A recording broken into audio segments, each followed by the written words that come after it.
จำกัดไปไม่ทันไรก็มาพรากตายจากกันขอถวายความนอบน้อมแด่พระรัตนตรัยมีพระพุทธเจ้าเป็นต้น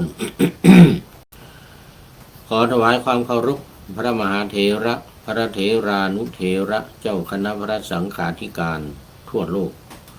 มีพระเดชพระคุณพระธรรมเสนาบดีเจ้าคณะภาค7วัดพระธาตุโดยสุเทพเป็นต้นและขออำนวยพรแด่ท่านผู้ฟังท่านผู้ชมสาธุชนพุทธบริษัททั้งหลายวันนี้รายการพระรัตนตรัยปิฎกลอยฟ้าก็ลอยมาจากวัดพระธาตุดอยสุเทพผ่านทางเฟซบุ๊กไลฟ์สวัยเทพบุญเข้าสู่สถานีวิทยุ5 สถานีเหมือนเดิม คือ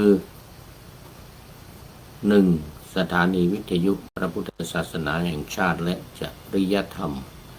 วัดพระธาตุดอยสุเทพออกอากาศทางสถานีวิทยุวัดพระธาตุดอยสุเทพระบบ FM 96 เมกะเฮิรตซ์มีพ่อครูวันลบนามวงพรหมเป็นผู้อำนวยการอาจารย์พระมหาประสิทธิ์ประสาธิโกเป็นหัวหน้าสถานีและอาตมาภาพพระครูปริยัติยานุศาสตร์เป็นผู้บรรยายเป็นประจ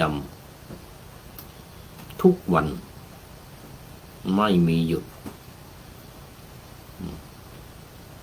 เวลา 23 นาฬิกา 5 ทุ่มถึง 24 นาฬิกาเที่ยงคืน2 สถานีวิทยุเพื่อการศึกษาพุทธศาสนาและวัฒนธรรมวัดฝายหินตำบลสุเทพอำเภอเมืองจังหวัดเชียงใหม่ระบบ FM 104.50 เมกะเฮิรตซ์มีพระครูสมุวิสุวัตรวรกิจโยเจ้าอาวาสวัดฝายหินเป็นผู้อำนวยการ3 สถานีวิทยุคลื่นสีขาวชาวประชาวัดปากทางเจริญอำเภอดอยหล่อจังหวัดเชียงใหม่ มีพระครูอภิวัฒนวิกรมเจ้าอาวาสเจ้ารองเจ้าคณะอำเภอดอยหล่อจังหวัดเชียงใหม่เป็นผู้อำนวยการ4 สถานีวิทยุชุมชนคณะสงฆ์อำเภอฝางวัดพระพุทธบาทอุดมหรือน้ำบ่อสาวามีพระครูสุจิตตานุรักษ์หลวงพ่อเจ้าคณะอำเภอฝางวัดพระพุทธบาทอุดมเป็นผู้อำนวยการและ 5 สถานีวิทยุมจร.วิทยาลัยสงฆ์นครลำปางมีอาจารย์จีรศักดิ์ปันรำเป็นผู้อำนวยการ4 สถานีหลังนี้ออกอากาศเวลาเดียวกัน 8-9 นาฬิกา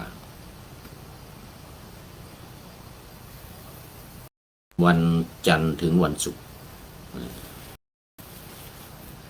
สำหรับวันนี้ก็บันทึกเสียงล่วงหน้ามา1 วันจากวัดพระธาตุดอยสุเทพ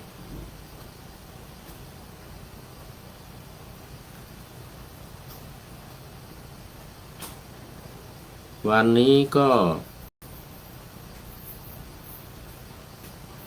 ยังอยู่ในเรื่องเดิมเล่มเดิมเรื่องเดิมก็คือเรื่องมงคลสูตรเล่มเดิมก็คือเล่มที่25ขุททกนิกายขุททกปาฐะ ในสปาฐานนี้มีทั้งหมด9เรื่องด้วยกัน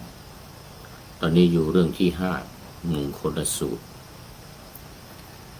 อยู่ในหน้าที่8นะอยู่ในหน้าที่8ส่วน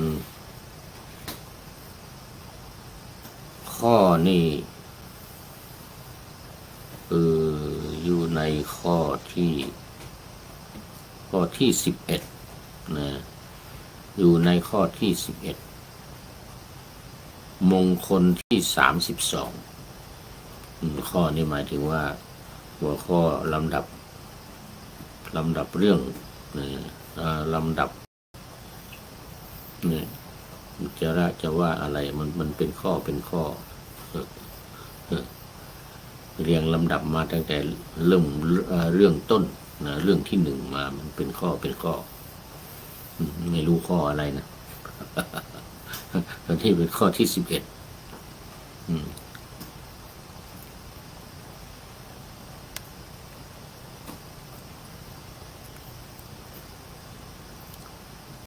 มงคลที่30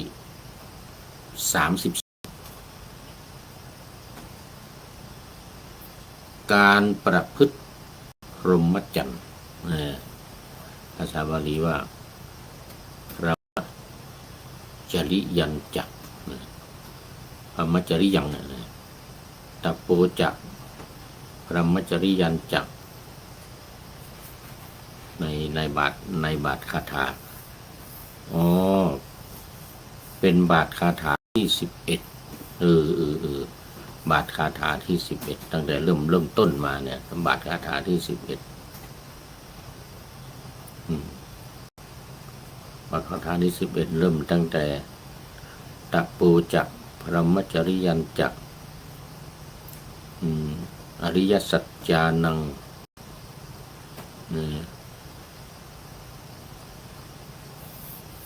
นิพพานสัจฉิกิริยาเอตัมมังคารมุตตมังมันมีอยู่3เรื่องคือเรื่องมงคลเรื่องการเผาผลาญบาป2การประพฤติพรหมจรรย์3การเห็นอริยสัจและ4การทำนิพพานให้แจ้งอันเห็นอริยสัจ4การทำนิพพานให้แจ้งก็เรื่องก็เข้มข้นขึ้นมาจนถึง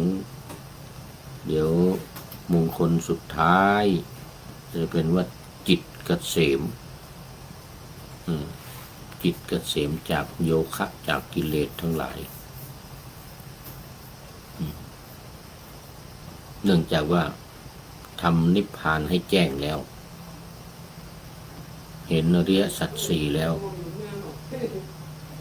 ซึ่งเริ่มต้นนั่นก็เป็นเพียงแค่ว่าการไม่พบคนพาลนี้แบบง่ายๆเรื่องง่ายๆจากง่ายไปหายากขึ้นเข้มข้นขึ้นนี่32นี่ก็รู้สึกจะเข้มข้นอยู่นะคือการประพฤติพรหมจรรย์เนี่ยนะอันนี้ไม่ใช่ของง่ายนะไม่ใช่เรื่องง่ายๆนะนี่ครับการประพฤติพรหมจรรย์นี่นะพรหมจรรย์แปลว่าความประเสริฐประพฤติพรหมจรรย์ก็คือประพฤติประเสริฐประพฤติประเสริฐยังไงก็คือไม่เศร้าหมองไม่ลามกหรือไม่ชั่วนะอะไรที่มันดีๆประพฤติอะไรที่มันดีๆนะซึ่งตามหลักที่ว่าไว้มันก็คือว่านี่พรหมจรรย์เป็นชื่อของเมถุนวิรัตเห็นไหมเมถุนวิรัตคือการเว้นจากการเสพ ความเป็นคู่กันการเสพสังวาสหรือการมีเพศสัมพันธ์ในระหว่างผู้หญิงกับผู้ชายอันนี้ก็เรียกว่าเมถุนธรรมวิรัตก็คือการเว้นนี่การเว้นเมถุนธรรมการเว้นเมถุนธรรมหนึ่งแล้วก็นี่อะไรอีกสมณธรรมนี่เห็นไหมการประพฤติธรรมที่สงบสมณะแปลว่าสงบธรรมที่สงบนี่แล้วก็3ศาสนานี่หมายถึงคำสอนทางศาสนาธรรมลัทธิต่างๆ4มรรคหมายถึงมรรคมีองค์8ประการมีสัมมาทิฏฐิสัมมาสังกัปปะเป็นต้นอย่างนี้นะคราวนี้เรามาดูที่ว่าเมถุนวิรัตเนี่ยก็คือศีล5ข้อที่3นั่นเองกาเมสุมิจฉาจาร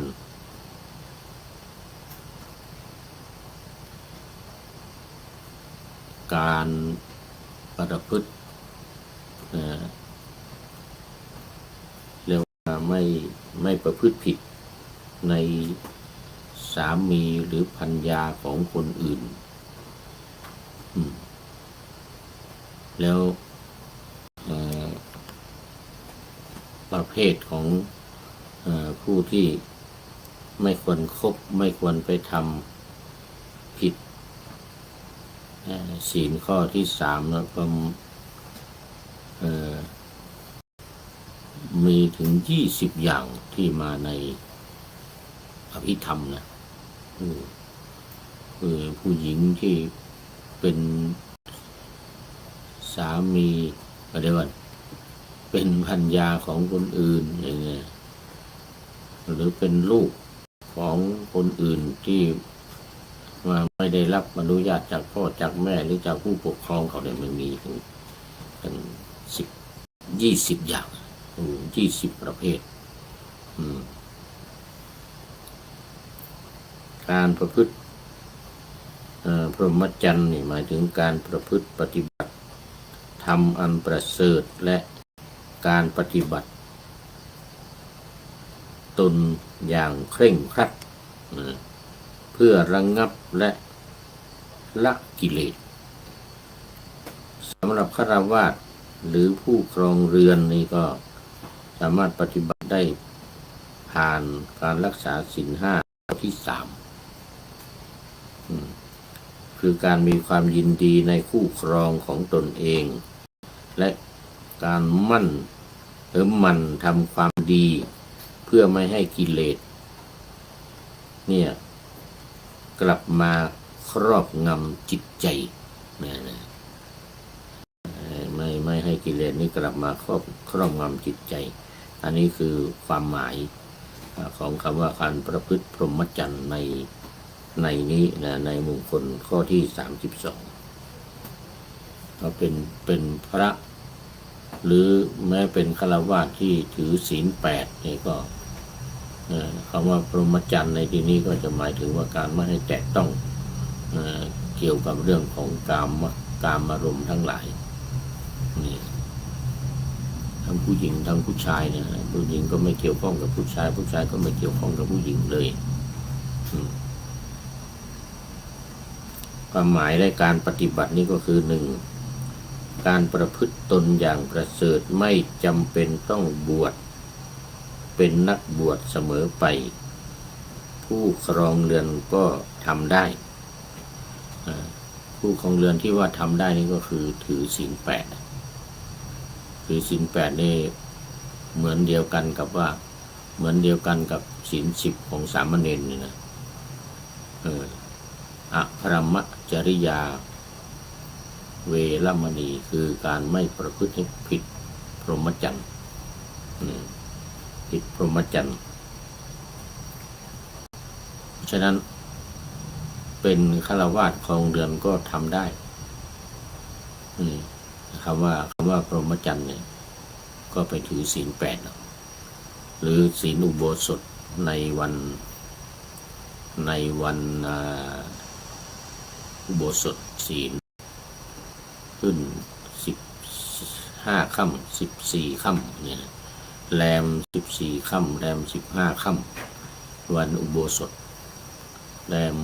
ขึ้น8 ค่ำแรม8 ค่ำที่จะถืออุโบสถศีลเหมือนกับศีลของสามเณรพรหมจริยาเหมือนกันเพราะนั้นก็นักบวชนี่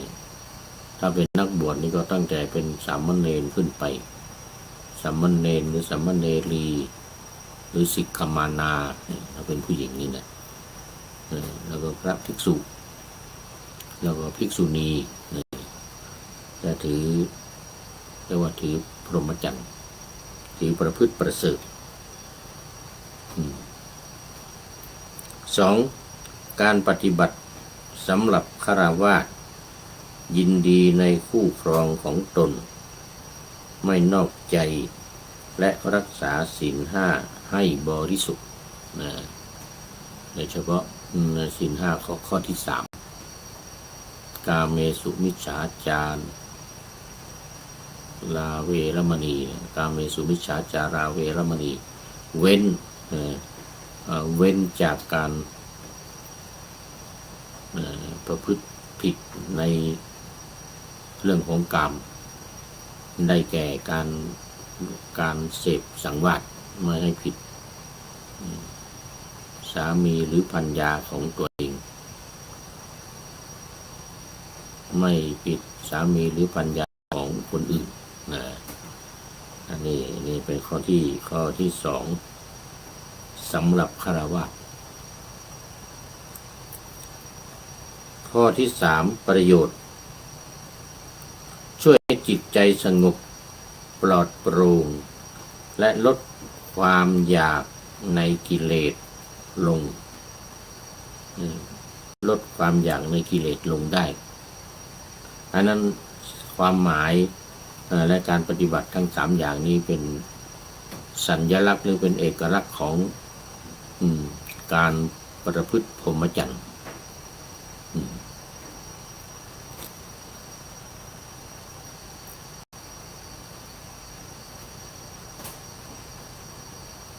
ดูรายละเอี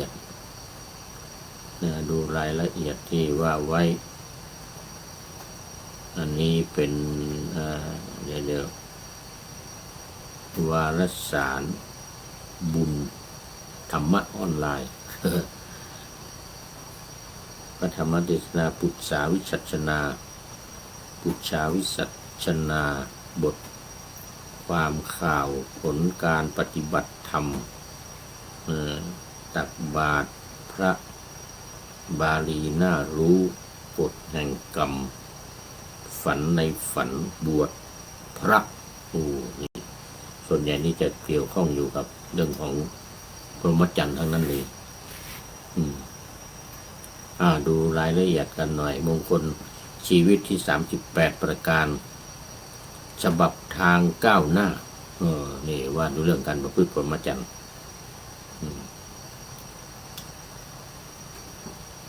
ชาวสวนชาวไร่หลังจากถางป่าเผาหญ้าแล้วต้องรีบขออภัยต้องรีบปลูกพืชผักผลไม้ที่ต้องการลงไปก่อนที่หญ้าจะระบาดขึ้นใหม่ฉันใดคนเราเมื่อบำเพ็ญตบะทำความเพียรเผากิเลสจนเบาบางลงแล้วก็ต้องรีบปลูกฝังคุณธรรมต่างๆลงในใจ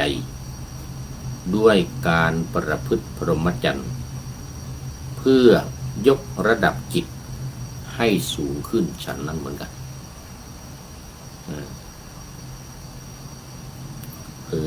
ก่อนที่กิเลส จะ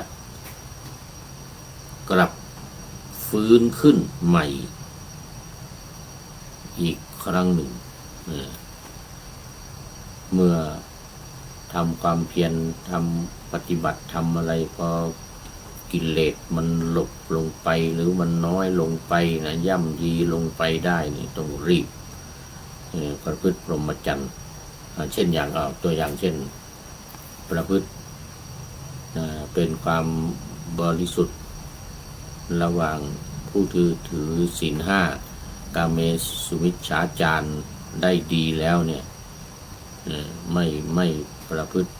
ผิดในเรื่องสามีหรือภรรยาของคนอื่นหรือลูกของคนอื่นเนี่ยนะเสร็จแล้วก็ต้องรีบก้าวขึ้นไปอีกขั้นหนึ่งคือขั้นอภรมจริยาหรือขั้นศีลแปดจากศีลห้าเนี่ยขยับขึ้นไปศีลแปดอย่างเงี้ยให้มันสูงขึ้นเร็วขึ้นสูงขึ้นไวขึ้นอันนี้เป็นลักษณะของการยึดถือปฏิบัติ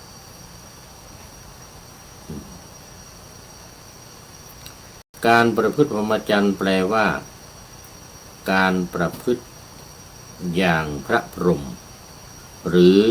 ความประพฤติอันประเสริฐหมายถึงการประพฤติตามคุณธรรมต่างๆทั้งหมดในพระพุทธศาสนาให้เคร่งครัดยิ่งขึ้น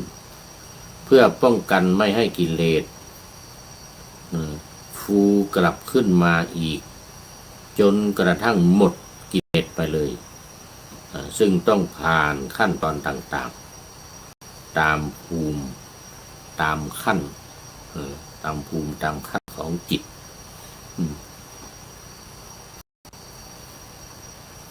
พระสัมมาสัมพุทธเจ้าทรงค้นพบว่าจิตของคนเราอาจแบ่งภูมิชั้นได้เป็น4ระดับตามการฝึกฝนตนเองคือ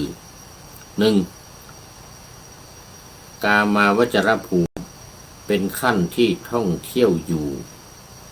ในกามารมณ์ยังยุ่งเกี่ยวกับกามคุณอยู่ได้แก่ภูมิจิตของคนสามัญทั่วไปกามคุณก็คือกามคุณทั้ง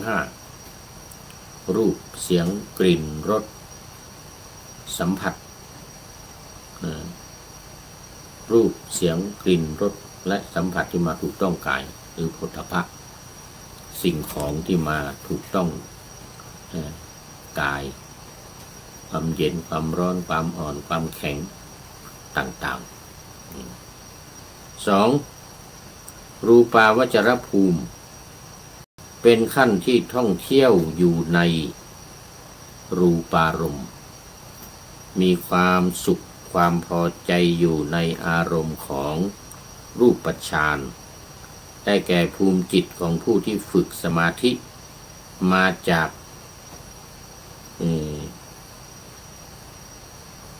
ฌานมากขึ้นจนกระทั่งได้รูปฌานเมื่อมีชีวิตอยู่ก็ไม่สนใจกามารมณ์อิ่มเอิบในพรหมวิหารธรรม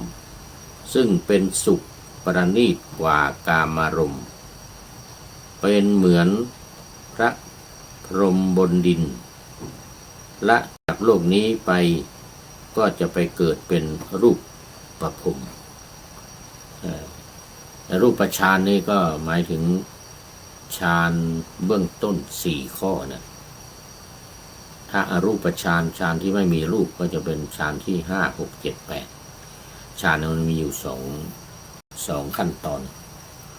โดยเฉพาะฌานที่1 ถึง 4เขาเรียกว่ามันเป็นฌานของวิปัสสนาส่วน5 6 7 8มันเป็นฌานของสมถะผู้ปฏิบัติสมถกรรมฐานนั่นเรียกว่าอารูปฌานทีนี้รูปฌาน4เนี่ยก็หมายถึงฌานในเบื้องต้น4อย่าง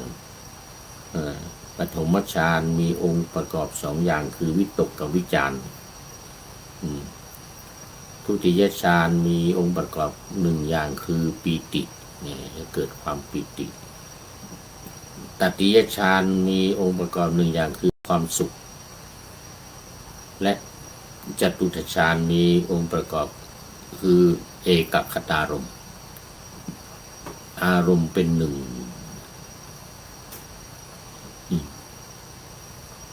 นี่เรียกว่ารูปฌานเพราะฉะนั้นในข้อที่หนึ่งผู้ที่ท่องเที่ยวอยู่ในรูปารมณ์หรือรูปฌานก็หมายถึงว่าผู้ยังติดอยู่ในเรื่องของรูปทั้งหลายที่เกิดขึ้นแม้ว่าจิตจะสงบเป็นสมาธิถึงขั้นที่สี่อุปจารอัปปนาสมาธิหรือจิตเป็นหนึ่งแน่วแน่ที่เรียกว่าเอกคตารมณ์อารมณ์เป็นหนึ่งแล้วก็ตามยังอยู่ในรูปเรียกว่ารูปาวจรภูมิ3. อรูปาวจรภูมิเป็นชั้นที่ท่องเที่ยวอยู่ในอรูปารมณ์มีความสุขอยู่ในอารมณ์ของอรูปฌานได้แก่ภูมิจิตของผู้ที่ทำสมาธิจนกระทั่งได้อรูปฌานมีความสุขที่ประณีตกว่าอารมณ์ของรูปฌานอีกเมื่อละจากโลกนี้ไปก็จะไปเกิดเป็นอรูปพรหมอันนี้ก็คือฌานที่5 6 7 8การเพ่งอากาศเป็นอารมณ์การเพ่งวิญญาณเป็นอารมณ์ข้อที่6ข้อที่7การเพ่งความว่างเป็นอารมณ์ข้อที่8การเพ่งสิ่งที่เป็นเขาเรียกว่าไม่ยึดติดไม่ยึดมั่นเห็นก็สักว่าเห็นได้ยินสักว่าได้ยินเนี่ยเรียกว่าความมีว่าตามศัพท์มันว่ามีความจำก็ไม่ใช่ไม่มีความจำก็ไม่ใช่เขาเรียกว่าในฌานที่8ในฌานที่8คือเห็นนะแต่ว่าเห็นอยู่แต่ว่าจิตไม่ไปเกี่ยวข้องไม่ไปยึดติดเห็นสักแต่ว่าเห็นได้ยินเหมือนกันได้ยินเสียงสักแต่ว่าได้ยินได้กลิ่นได้รสได้สัมผัสอะไรตามจิตจะไม่ไปยึดถือหรือลุ่มหลงไหลในสิ่งเหล่านั้นเรียกว่าเนวสัญญานาสัญญายตนะในองค์ฌานที่8ที่เรียกเป็นอรูปฌานเลยอรูปฌานเพราะฉะนั้นในช่วงนี้ในฌานระดับ5 6 7 8นี้เขาเรียกว่าเป็นอรูปฌานฌานที่ไม่มีรูปทั้งอากาศทั้งวิญญาณทั้งอากินจัญญาเนี่ยคือความว่างไม่มีเนวสัญญานาสัญญาก็เหมือนกันถึงมีแต่ก็เหมือนไม่มีเพราะว่าไม่ไปสนใจไม่ไปยึดไม่ไปติดเรียกว่าเนวสัญญานาสัญญายตนะเห็นอยู่ได้ยินได้กลิ่นได้รสแต่ว่าไม่ติดใจไม่ยึดถือไม่ยึดมั่นไม่ยึดติดในสิ่งเหล่านั้นเห็นสักว่าเห็นได้ยินสักว่าได้ยินได้กลิ่นก็สักว่าได้กลิ่นได้รสก็สักว่าได้รสอย่างเงี้ยไม่ไปยึดไม่ไปติดอยู่ในสิ่งเหล่านั้นทั้ง5 6 7 8ที่กล่าวมานี่เป็นอรูปฌานเรียกว่าอารูปประพรหมถ้าไปเกิดเป็นอรูปประพรหมภูมิจิตของผู้ที่ทำสมาธิกระทั่งได้อรูปฌานนี่เป็นข้อที่3ข้อที่4โลกุตรภูมิเป็นขั้นที่พ้นโลกนี้ไปแล้วได้แก่ภูมิจิตของอริยบุคคล มีความสุขอันละเอียดประณีตลึกซึ้งข้อที่สี่นี้ก็คือคนที่หลุดพ้นทั้งรูปฌานอรูปฌานเหล่านี้หลุดพ้นหมดไม่เกี่ยวข้องไม่ยึดติดเขาเรียกว่าโลกุตระภูมิของพระอริยบุคคลมรรคสี่ผลสี่นิพพานหนึ่งคือผ่านพ้นโสดาปฏิมรรคโสดาปฏิผลสกทาคามิมรรคสกทาคามิผลอนาคามิมรรคอนาคามิผลอรหัตตมรรคอรหัตตผลเนี่ยทั้งมรรคทั้งสี่อย่างผลทั้งสี่อย่างจนถึงความเป็นพระอรหันต์อันนี้เรียกว่าโลกุตระภูมิมรรคสี่ผลสี่บวกกันแล้วเขาเรียกว่านิพพานบรรลุเป็นนิพพานเป็นโลถ้าเป็นธรรมเรียกว่าโลกุตระธรรมเก้าอย่างโลกุตระธรรมทั้งเก้าภูมิทั้งสี่นี้รวมเป็นประเภทใหญ่ๆได้แก่สองประเภทคือโลกิยภูมิโลกิยภูมิได้แก่หนึ่งกามาวจรภูมิสองรูปาวจรภูมิสามอรูปาวจรภูมิดังที่กล่าวในเบื้องต้นเมื่อกี้นี้ส่วนโลกุตระภูมิได้แก่โลกุตระภูมิมันเป็นโลกุตระธรรมหลุดพ้นจากทุกสิ่งทุกอย่างในขั้นโลกิยภูมินั้นมีสุขมีทุกข์คละเคล้ากันไปและมีการยักย้ายถ่ายเทขึ้นลงได้ผู้ที่อยู่ในอรูปาวจรภูมิถ้าไม่ตั้งใจปฏิบัติธรรมประมาทอาจตกลงมาอยู่ในกามาวจรภูมิได้ผู้อยู่ในกามาวจรภูมิถ้าตั้งใจทำสมาธิอาจเลื่อนไปอยู่รูปาวจรภูมิหรืออรูปาวจรภูมิได้เลื่อนไปเลื่อนมาได้ตามบุญกุศลและ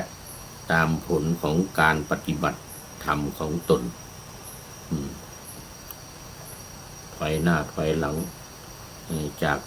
ปฐมฌานทุติยฌานตติยฌานถึงจตุตฌานเดี๋ยวพอเข้าไปฌานที่ห้าหกเจ็ดแล้วก็ถอยมาฌานที่ห้าหกเจ็ดแปดซึ่งเป็นโลกุตระแต่ว่าสามารถถอยมาปฏิบัติอยู่ในฌานที่หนึ่งสองสามสี่ซึ่งเป็นรูปฌานได้ส่วนคนที่เป็นรูปฌานอยู่ในหนึ่งสองสามสี่นี้จะไม่สามารถเข้าไปถึงฌานที่ห้าหกเจ็ดแปดได้นะเพราะว่ายังไม่อาจเอื้อมถึงอรูปฌานได้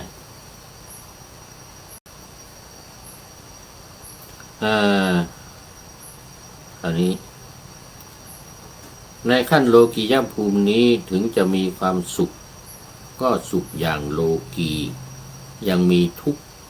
ปนอยู่คละเคล้ากันไปอยู่เหมือนอย่างที่เราเจอกันมีลูกมีครอบครัวก็คิดว่าจะสุขพอมีจริงก็มีเรื่องกลุ้มใจให้ทุกข์จนได้เหมือนในเวลาหน้าร้อนก็คิดว่าหน้าฝนน่าจะสุขแต่พอถึงหน้าฝนก็หวังข้างหน้าอีกว่าหน้าหนาวน่าจะสบายเลยไม่ทราบว่าสุขที่แท้จริงอยู่ที่ไหนพระท่านเปรียบความสุขทางโลกิยภูมินี้ว่าเหมือนพยับแดดเราคงเคยเจอกันในหน้าร้อนมองไปบนถนนไกลๆจะเห็นพยับแดดระยิบระยับอยู่ในอากาศเต็มไปหมด หรือเห็นเหมือนมีน้ำอยู่บนผิวถนนแต่พอเข้าไปใกล้ไปดูกลับไม่มีอะไร สุขทางโลกียะก็เหมือนกัน หวังไว้แต่ว่าจะเจอสุขที่แท้จริงแต่พอเจอเข้าจริงๆกลับกลายเป็นทุกข์สลับทุกสุขสลับกันอยู่ล่ำไปไม่ใช่สุขที่เที่ยงแท้แน่นอนนะเพราะฉะนั้นในส่วนที่เป็นโลกิยะสุขหรือเป็นโลกิยะฌานหรืออะไรก็ตามเนี่ยตั้งแต่ฌานที่หนึ่งถึงฌานที่8หรือฌานที่9สัญญาเวทยิตานิโรธนี่ก็ตามก็ยังเป็นโลกิยะสุขยังไม่ใช่เป็นโลกุตละถ้าเป็นโลกุตละก็จะเป็นขั้นของอริยบุคคลดังที่พระพุทธองค์ได้ทรงอธิบายไว้ในธรรมจักรกับปวัตตนสูตรในเรื่องของโลกิยะกับโลกุตละนี่ในส่วนที่เป็นโลกิยะเป็น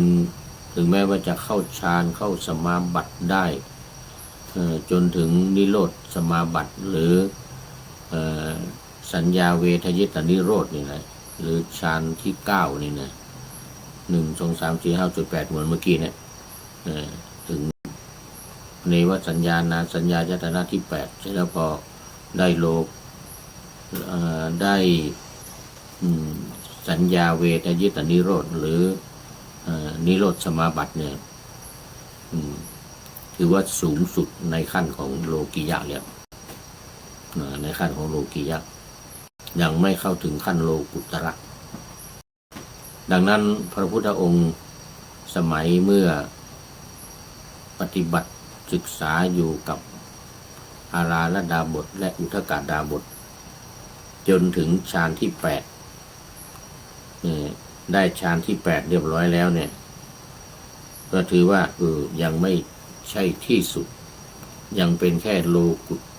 ตระโลกิยะสุขโลกิยะฌานยังไม่ใช่โลกุตระถ้าเป็นโลกุตระปุ๊บจะพ้นจากฌานทั้ง9นี้ฌานทั้ง8ทั้งสัญญาเวทยิตานิโรธทั้งหลายนี้ก็เจาะเป็นขั้นต่ำพอเข้าถึงขั้นโลกุตระแม้แต่ตั้งแต่โสดาบันขึ้นไปสกทาคามีอนาคามีเนี่ยก็เยี่ยมยอดยิ่งกว่าโลกิยะฌานที่ว่าเมื่อกี้นี้เพราะลองสังเกตดูเถอะสุขโลกีที่เป็นยอดสุขนั้นไม่มีเป็น100 ตรีก็คิดว่าเป็น100 โทคงจะสุขพอเป็น100 โทก็คิดว่าเป็น100 เอกคงจะสุขไล่ตามลำดับขึ้นไปเป็นพันตรีพันโทพันเอกก็ยังไม่พบความสุขแม้จะขึ้นไปเป็นจอมพลเดี๋ยวพลตรีพลโทพลเอกก็ยังไม่ใช่ที่สุดเพราะมันเป็นอะไรเพราะมันเป็นเพียงโลกิยะเป็นเพียงโลกิยะไม่ใช่โลกุตระถ้าเป็นโลกุตระนี่เพียงแค่โสดาบันก็สุดยอดแล้วนี่ก็สุดยอดถ้าหากจะวิ่งตามความสุขที่เกิดในฌานที่1 2 3 4หรือ5 6 7 8 9รวมทั้งสัญญาเวทยิตานิโรธนั่นนะก็ตามก็ยังตามหาความสุขที่แท้จริงยังไม่เจอความสุขที่แท้จริงที่นั่นมันจะเกิดจากโลกุตระหมายถึงทั้งหมด คือตั้งแต่โสดาบันไปจนถึงอรหันต์เนี่ยจึงจะเรียกว่าโลกุตระมรรคสี่ผลสี่ที่เรียกว่าเป็นนิพพานหนึ่งเป็นเก้าเนี่ยเราเรียกว่าโลกุตระธรรมเก้าอย่างเพราะฉะนั้นในขั้นนี้เป็นอุปมาความสุขในโลกิยภูมิทั้งสามขั้นก็คือกามาวจรภูมิเป็นสุขขั้นต่ำสุขยังยุ่งเกี่ยวอยู่กับกามสุขเหมือนกับเด็กเล่นฝุ่นเล่นดินรูปาวจรภูมิเป็นสุขที่สูงขึ้นมากขึ้นไปหน่อยเหมือนกับคนมีงานมีการที่ถูกใจทำเพลิดอรูปาวจรภูมิเป็นสุขที่สูงขึ้นมากอีกสุขเหมือนกับพ่อแม่ครูอาจารย์ที่เห็นลูกซึ่งตนเลี้ยงลูกศิษย์ที่ตนอบรมมีความเจริญก้าวหน้าหรือเห็นงานการที่ตนทำสำเร็จรุ่งเรืองไปด้วยดีชื่นชมผลงานของตัวเอง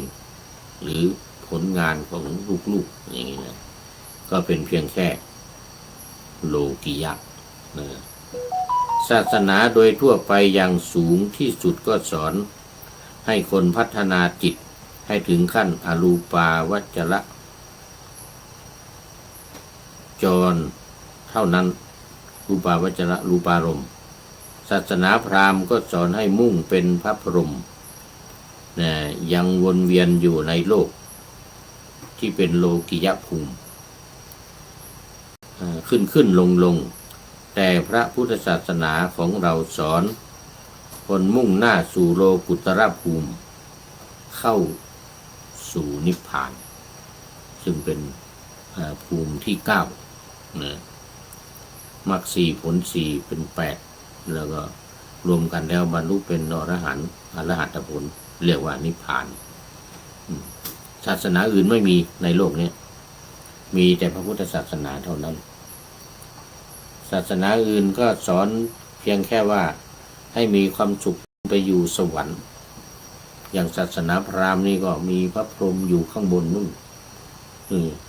ก็ตายดวงวิญญาณก็ไปอยู่กับพระพรหมอยู่ข้างบนนี่ของศาสนาพราหมณ์ของศาสนาคริสต์ก็พอตายแล้วก็ไปอยู่บนสวรรค์ไปอยู่กับพระเจ้านู่นพระยะโฮวาหรือพระอะไรนู่นอยู่บนสวรรค์นู่นของศาสนาอิสลามก็แยกมาจากศาสนาคริสต์ก็มีพระเจ้าอยู่บนเหมือนกันเรียกว่าอัลลาห์หรือพระอัลเลาะห์พอนั่นคนที่ศาสนาอิสลามศาสนาคริสต์เนี่ยเวลาตายก็มีเป้าหมายนู่นขึ้นไปอยู่กับพระเจ้ายังไม่หลุดพ้นเหมือนศาสนาพุทธที่หลุดพ้นจิตไม่มาเกิดอีกเป็นบรมสุขคือไม่มีความทุกข์แต่ว่าของศาสนาอื่นๆไม่ได้สอนเรื่องโลกุตระเป็นเพียงโลกิยะเป็นเพียงโลกิยะเท่านั้นนั่นพระพุทธเจ้าตอนที่ตรัสรู้แล้วจะไปสอนใครนึกหาอาจารย์ทั้งสองคนก็ไปเป็นพรหมเพราะเขาได้อรูปฌานได้อรูปฌานที่พระพุทธเจ้าไปเรียนแล้วก็ได้อรูปฌานเหมือนกับอาราธดาบทอุทกดาบททั้งสองก็ไปเกิดเป็นพรหมอยู่นู่นอาภัสรพรหมไปเกิดอยู่ในชั้นพรหม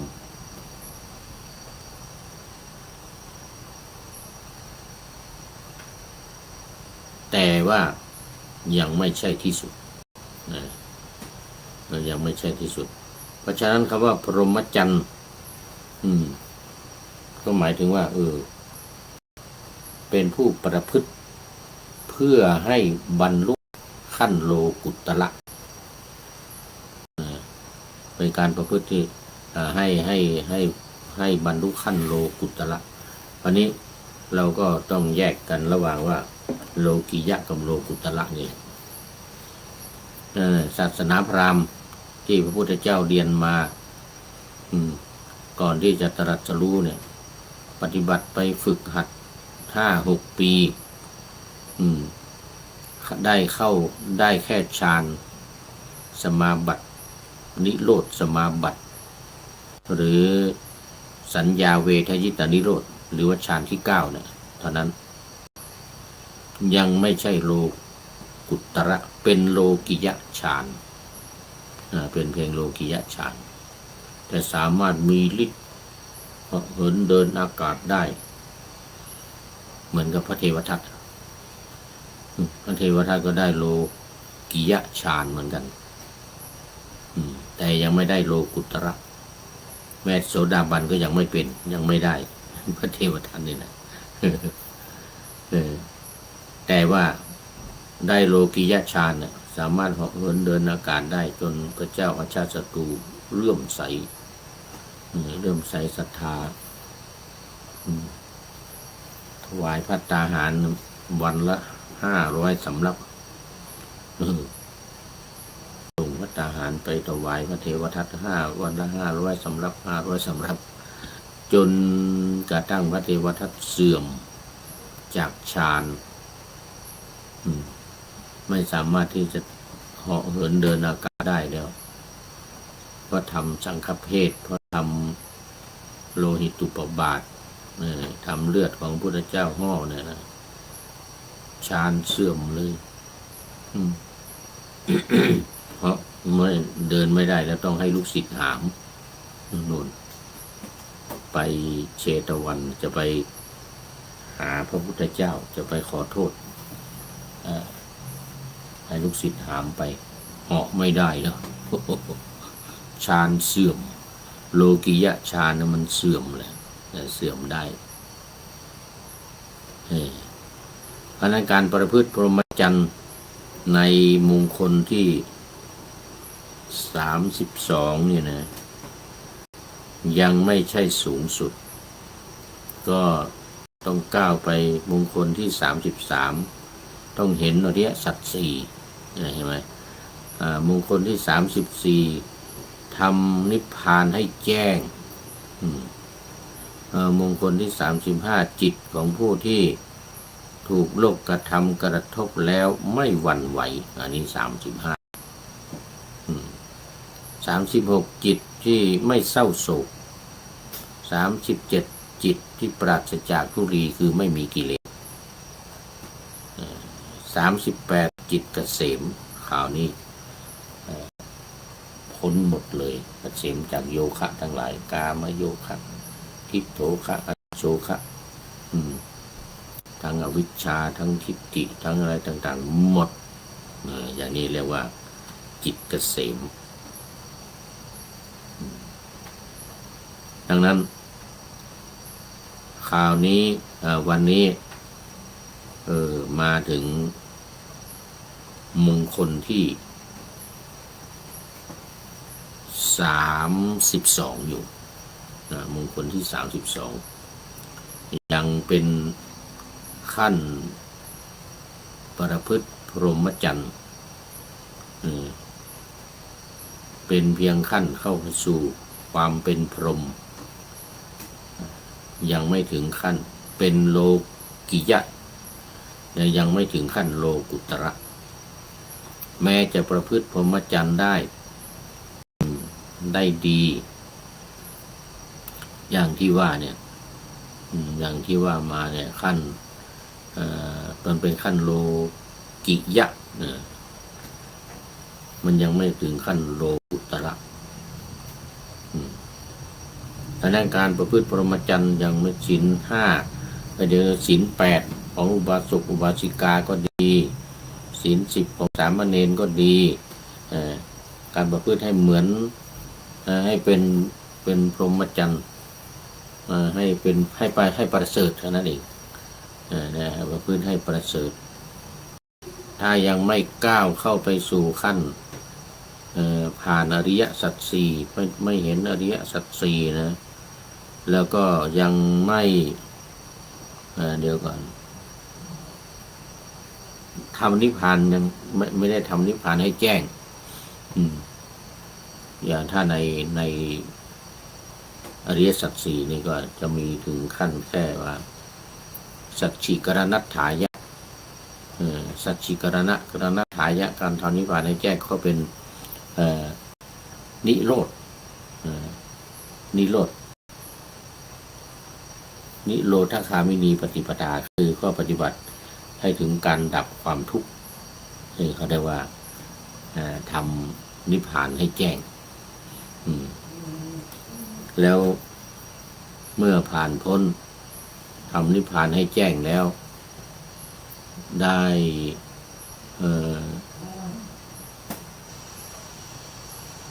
โลกุตระตั้งแต่โสดาบันขึ้นไปความเป็นอริยบุคคลท่านตั้งแต่โสดาบันขึ้นไปพระสกทาคามีอนาคามีหรือพระอรหันต์เนี่ยหรืออนาคามีเนี่ยขึ้นไปนี่เขาเรียกว่าเป็นโลกุตละธรรมให้ครบทั้งสี่มรรคทั้งสี่อย่างเนี่ยโสดาปฏิมรรคสกทาคามีมรรคอนาคามีมรรคอรหัตตมรรคแล้วก็ผลอีกทั้งสี่ผลโสดาปฏิผล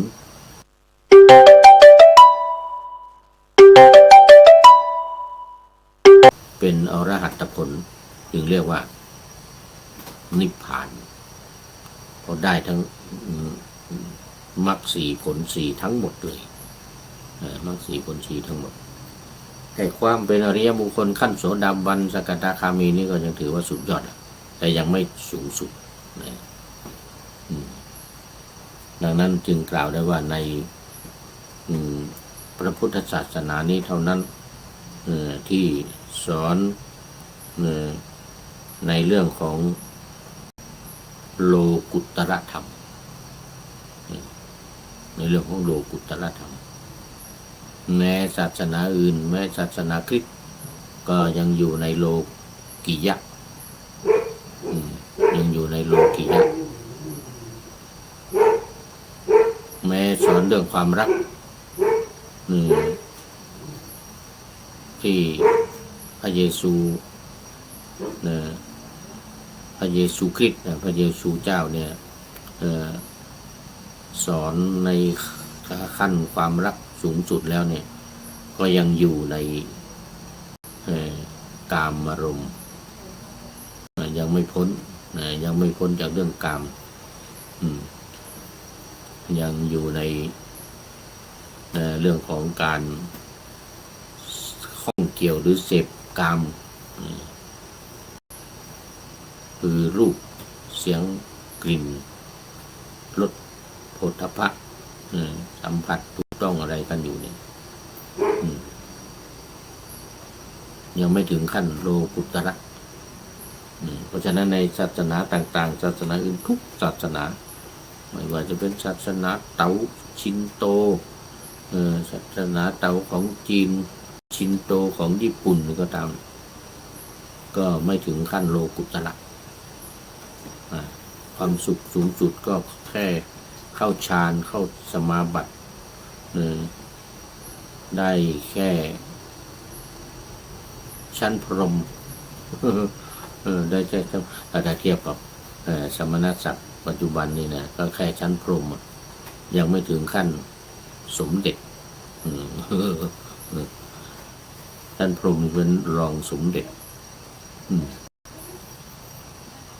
พอได้ฌานทั้ง8ทั้ง9แล้วนี่ก็เวลาตายไปก็ไปเป็นพรหม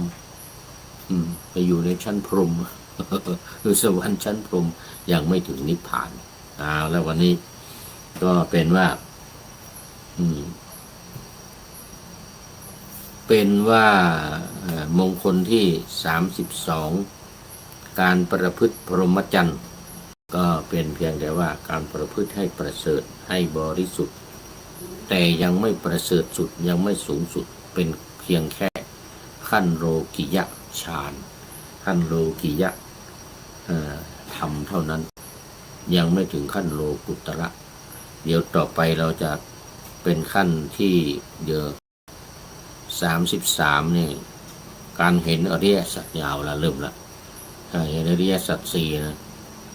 เห็นทุกข์เห็นสาเหตุของความทุกข์แล้วก็การดับทุกข์ได้เนี่ยก็ถือว่าจะเข้าสู่สุดยอดคือจะทำนิพพานให้แจ้งก็ที่มงคลที่33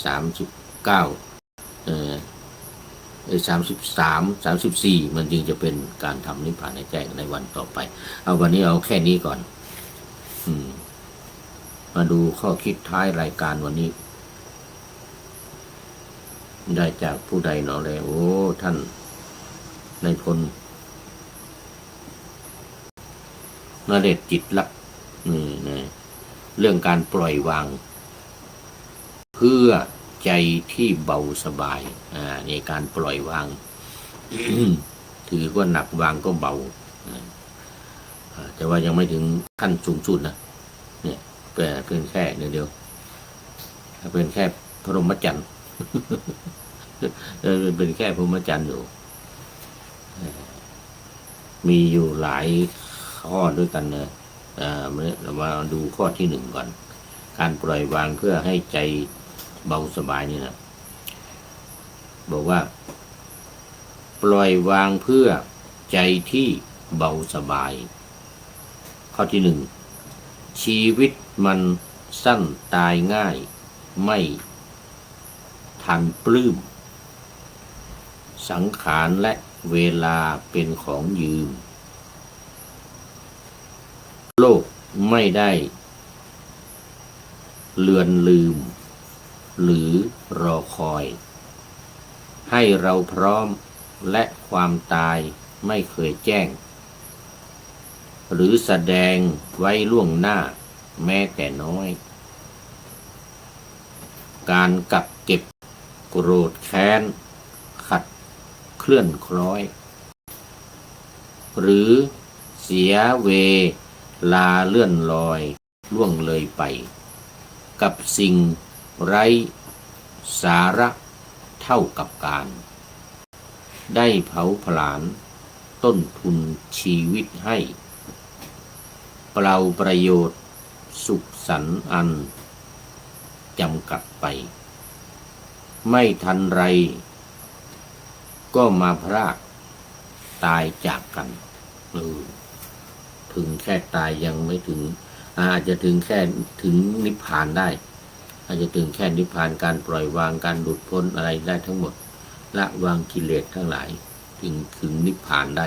แต่ยังไม่ถึงปรินิพพานไม่ถึงการดับขันธ์ห้าอุปธิปแทะทั้งหลายในนี้ขอบคุณในมีข้อที่1อยู่นะจะมีข้อที่2 3 4 5จะว่ากันในวันต่อไปวันนี้ขอนำพระไตรปิฎกลอยฟ้าไปจากผู้ฟังทั้งหลายในโลกล่าวันต่อไปจะได้จรย้อนกลับมา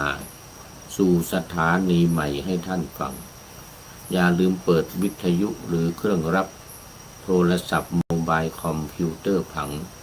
YouTube เฟซเพจไลน์ให้ดังเพื่อชมฟังรายการวันต่อไปขอทุกท่านมีความสุขทุกคืนวันนำธรรมะประกอบการงานทั้งหลายเช่นขยันทำงานทางวาจากายใจขวนขวายกิจการงานนานาบำเพ็ญสาธารณประโยชน์เว้นสิ่งที่มีโทษโหดเยี่ยงสาประกอบแต่กรรมดีมีราคาแสวงหาเงินทองครองใจคนเสียสละพลัดทรัพย์นับมากน้อยไม่ให้ล้านก็ให้ร้อยไม่ด้อยผลเอื้อคนรวยช่วยคนยากฝากคนจนให้ทุกคนเท่ากันมาตรฐานเดียว ขอเจริญพร